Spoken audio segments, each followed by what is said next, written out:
Sunday night, September 12th, and I am in the middle of editing. When I decided, you know what? I need more footage. I need more content. I need to produce more vlogs. And in order to do that, I need to play more poker. There's no time like the present. Let's head to Bellagio. Why not?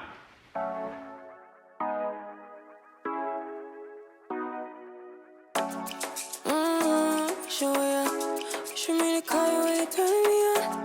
The way you tell me you want me down. Done it, I done this before you fall. I won't catch you, don't know I'm stalling. Cause you love to have them all crying.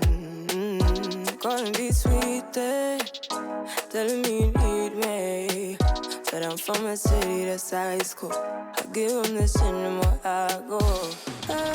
So here we are once again at the Bellagio. The Sunday night edition this time. We were here last night, played a pretty long session that was not fruitful. We'll say that. If I remember correctly, I was in for 1500 last night and I left out 1430. Not the end of the world. But tonight's going to be different. Tonight we are not going to be card dead for 3 hours. Tonight we're going to make some hands. Tonight we're going to make some moves. And tonight we're going to make things happen. At least we're not going to leave down 70 bucks. If we can help it.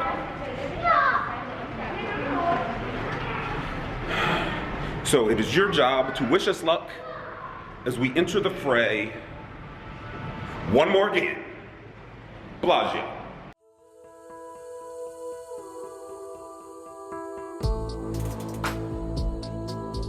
So here we are, back in the thick of things.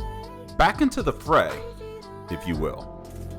I get to the Bellagio and quickly get ushered into a 5-10 no limit game. In the 5 seat. I hate the 5 seat. I feel like I'm center court at a tennis match sitting here. Not to mention it's a horrid vlog angle, but we'll have to make do until I can get out of this seat.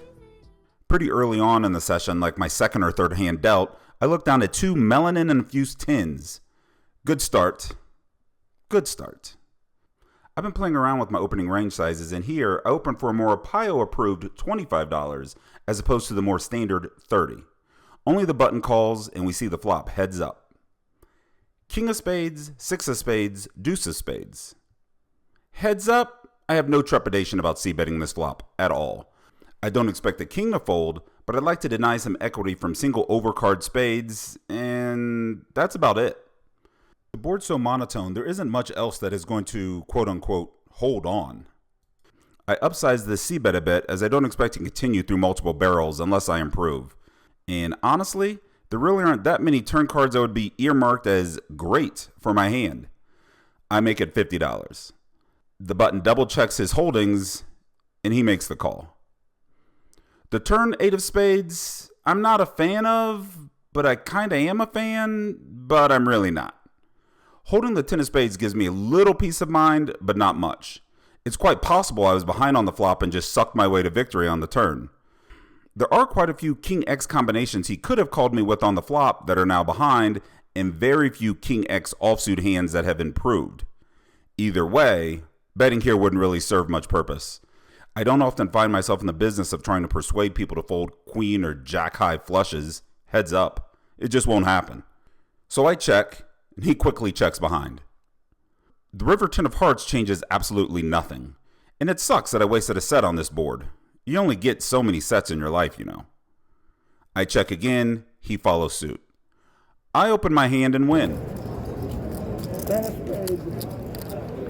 Best guess? I sucked out on the turn. It didn't take too long for me to figure out one important thing about this table. They like to fold, and they did it a lot. I liked this. It allowed me to bet pretty liberally with high confidence that when I was played back at, I was probably behind. My opening range got really wide at this point, like here. Opening to $40 over one limper, getting that limper to call, and then c-betting pot when checked to. It's funny, I remember betting here and the dealer announcing my bet and being shocked. I meant to bet $50. Damn $10 chips throw me for a loop at times. Either way, he folded.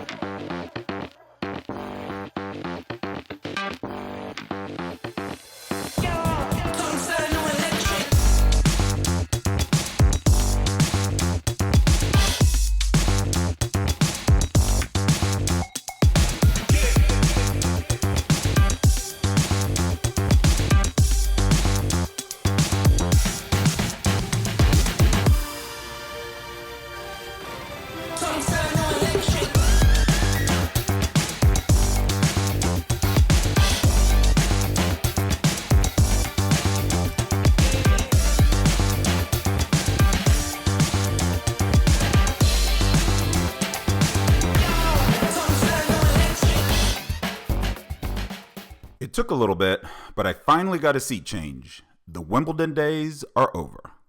Shortly after moving, we stumbled onto another interesting hand. The villain in this hand, I played with him before. He's actually one of the few people I've played with many times since my move to Vegas. Note about this villain, he doesn't believe me. He believes nothing I do. I raise or re-raise him constantly, and he knows it. He doesn't like it at all, and is very prone to play back at me. In this hand, the villain is under the gun +1 and opens for a room standard $30. The button calls, the small blind calls, and I peel the plastic and look down at two ladies. Hot damn, let's go! Knowing the history with this villain, any raise from me is going to look squeezy, as it should. I make it 160 and he goes into the tank. For a while. After some hemming and hawing, he elects to 4-bet me to $380.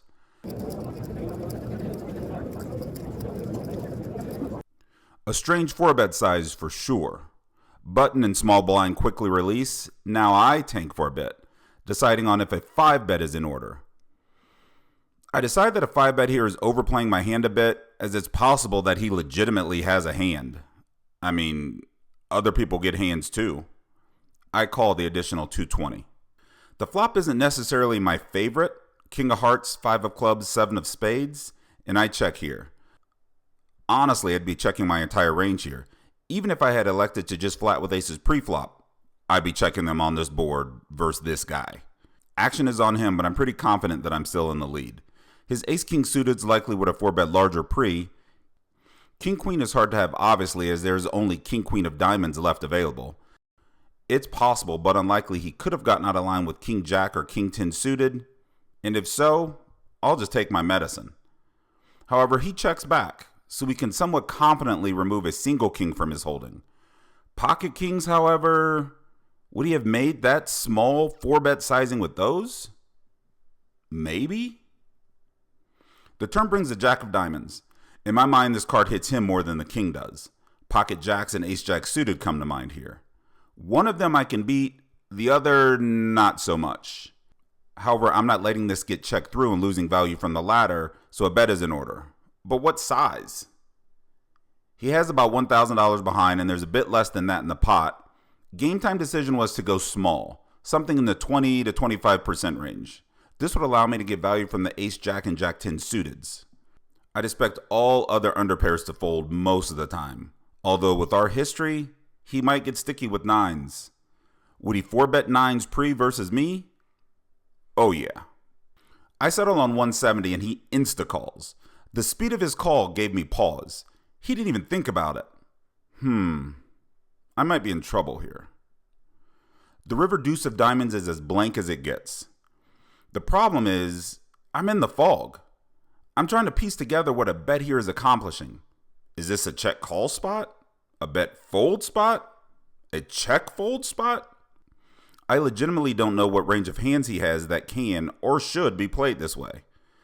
In hindsight, I should have bet here, put the pressure back on him, and possibly folded to a shove. However, game time decision, I checked, which was probably the worst of all the options. Now he tanks, and now I'm lost. What do I do if he shoves? What if he bets half pot? After what felt like an eternity, he checks back. I say queens and table my hand, and he mucks. I dodged the bullet there. That flop scared you. What's that? That flop wasn't ideal. The flop, no.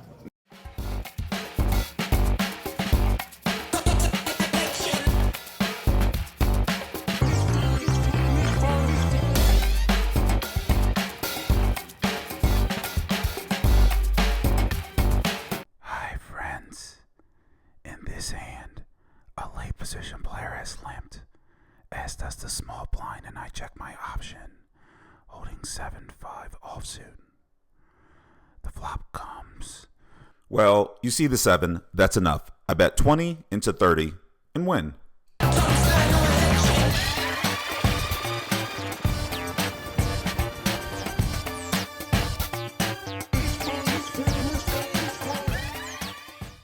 As you know, I haven't been in Vegas that long, and as I pointed out before, me and the 4 seed tend to go at it. I tend to raise him more than should be mathematically correct, and lately he's had enough. I get it. But that's not stopping me. The only action at this point in the hand is that the cutoff is limped, and I look down at the always powerful 4-5 offsuit. I see no reason not to raise, and thus I make it $40 to go. Our villain friend is in the big blind. I'm pretty sure he knows what I'm doing, and I know that he knows what I'm doing, and I also know what he's doing because he knows what I'm doing. He makes it 110. Cutoff folds, and I call. Nice try. Heads up, we see a flop of Jack 8-4 with 1 diamond. He continues for $100. Looks like a standard C-bet to me, and I have a pair. I raise. I slide out $220 in chips. He doesn't think about it too long before he calls. The turn brings the 9 of spades, and he checks it over to me. I have zero plans on giving up on this hand. This time we make it $310, and mentally, I'm prepared to die on this hill. If he calls this bet, and then calls my river shove, my poker career is over. Vlog is over, and you'll never hear from me again. This was it, ladies and gentlemen. Into the tank he goes, for 30 seconds. The only reason you're seeing this footage is because he elected to fold. Thank you. You have anything? 2 pair. Really? As I'm scooping in the pot, he asks what I had, to which I reply, 2 pair. I need to learn to lie better. Having 2 pair doesn't even make sense on this board, or with my line. Oops. Don't get me wrong, I didn't get the best of him every time. Like here, open from the cutoff with Queen 6 offsuit to $30, and he 3-bets me again. This time to $100. I find the fold. I'm not suicidal.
So we're going to do this old style sitting down mid-session update. My game, fantastic. I am in a fantastic game tonight. 3 5-10 games going. Every one looks better than the next one. Bumped into my buddy Christian Soto. He's on 1 game. He said his game is fantastic. No complaints. Actually, I take that back. 1 complaint. I won a big hand with pocket 10s when I turned to set. And don't have it recorded. I know I don't have it recorded because I just turned my camera off. But other than that, I've run into no coolers. Haven't been sucked out on. It's just full steam ahead. I pick up hands pre-flop, I bet them. I'm winning my fair share. That's all you can ask for. That's your mid-session update. So, mid-session update over. It's time to get the mask back on. Let's give this thing another couple hours. In my mind, that means 2. In reality, that probably means 4 or 5. Then wrap this thing up. And then let's wrap this thing up and go home and go to sleep. Coming back from the mid-session update, and I was definitely in a mood. I'll play this hand uncut. The button limps, the small blind completes, and I race to $50. The only thing different here is I never looked at my cards. And to this day, I still don't know what I had. The table dynamic this session was so strange. No one really played back at anyone randomly. There wasn't anyone 3-betting merged, so like I said earlier, it was really easy to just fold marginal holdings when they did. That being said, in the following hand, there is an under the gun straddle to 20. A short stack player has limped into the straddle and action is now on me on the button with queen jack offsuit. I raise it up to $110. When the action gets back around to the limper, he just jams for 210. This was probably the most aggressive random action I'd seen all night. I call, turn a jack, and stack him. He shows 6-7 offsuit.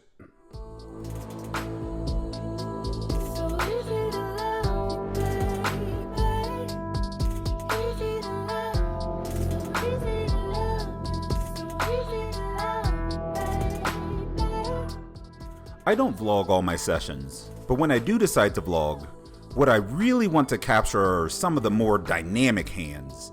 Playing ace-jack suited and deftly navigating all 3 streets for max profit. Flopping sets, stacking people, insane hero calls. Stuff like that. This session, there was none of that.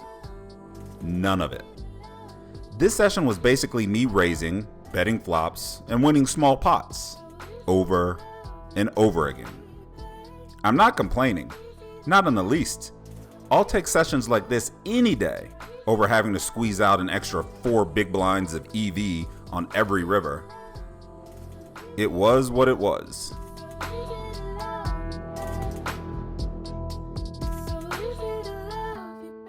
Sometimes during the session, everything just goes right.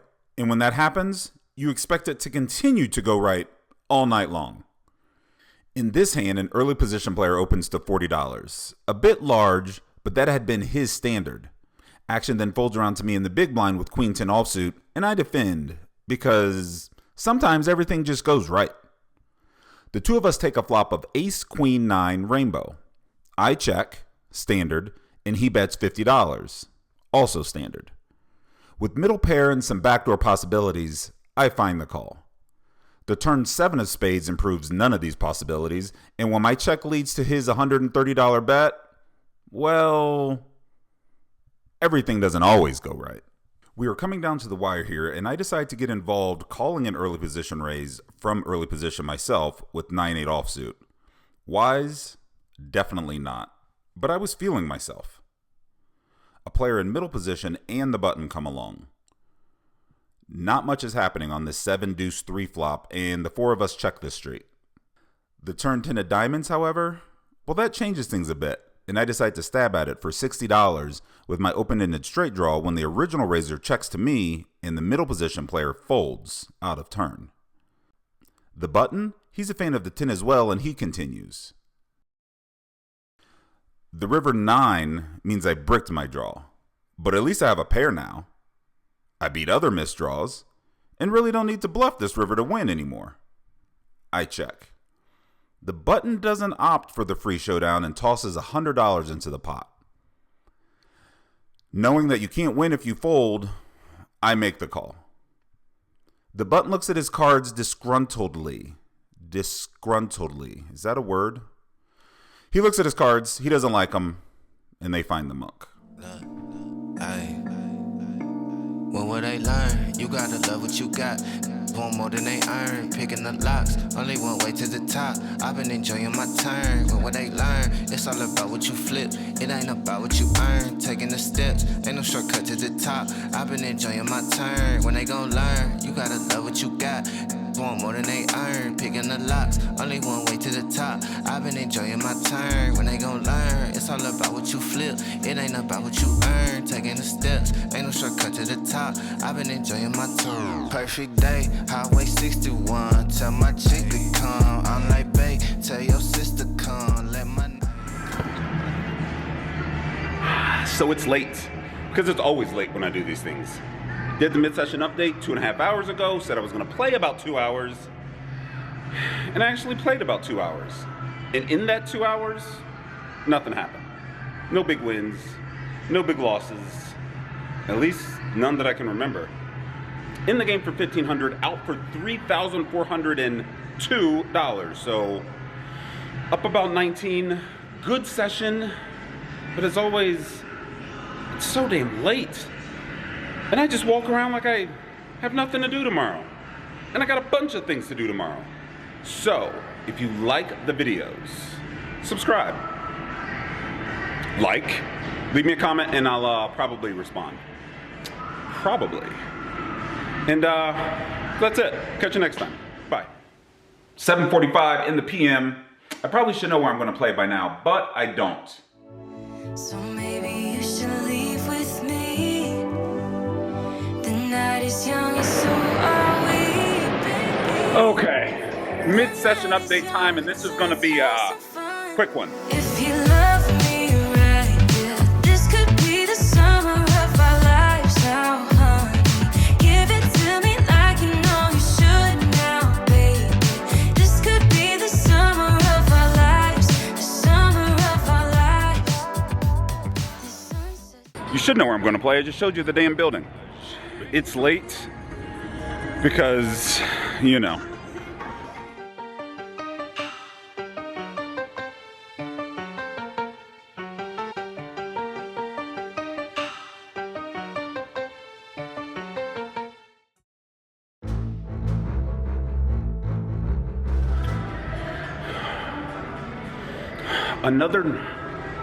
And in that last 2 hours, absolutely nothing happened. Almost nothing. But we ended up for the night. In for $1,500, out for $3,000.